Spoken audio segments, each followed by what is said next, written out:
A national approach to this pandemic in stark contrast to what's been happening in the White House when it comes to COVID-19 throughout all of 2020 and even the start of 2021. So we might just run through some of the numbers converted to Australian dollars.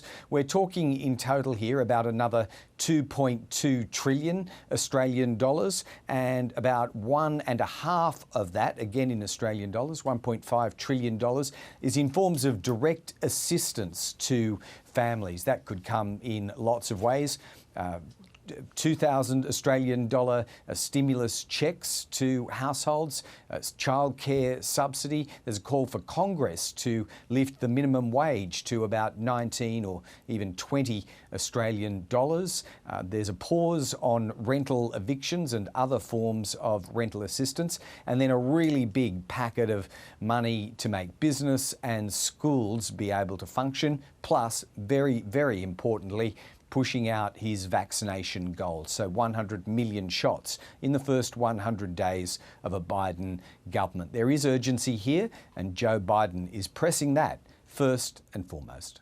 The crisis of deep human suffering is in plain sight, and there's no time to waste.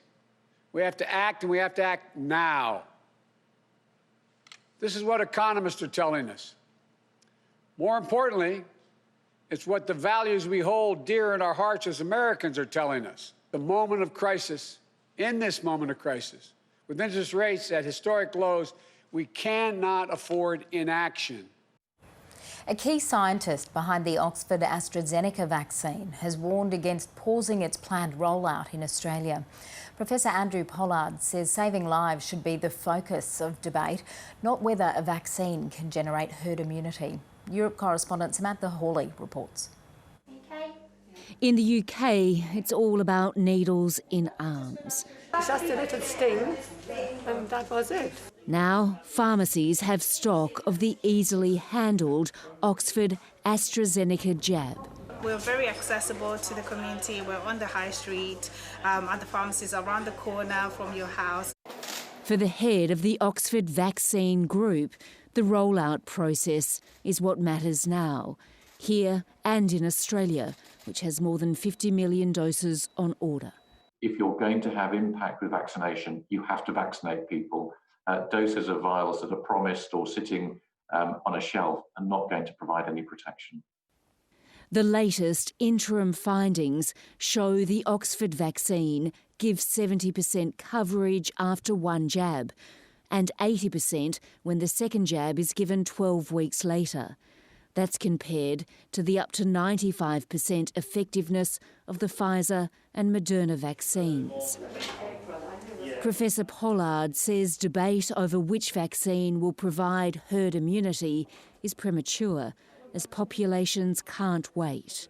Amongst the people who are vaccinated, once they've made an immune response after the first dose, no one was hospitalised or had severe disease. And with so much at stake, there's no room for any complications to the plan. After news of another COVID strain, the border's been shut to travellers from South America. For the British government, it's full steam ahead, with plans to double the vaccination rate to 500,000 a day by next week. At that rate, all at-risk groups will be inoculated by mid-March. 3 million arms have been jabbed so far. Samantha Hawley, ABC News, London. Thousands of Hindu devotees have converged on the river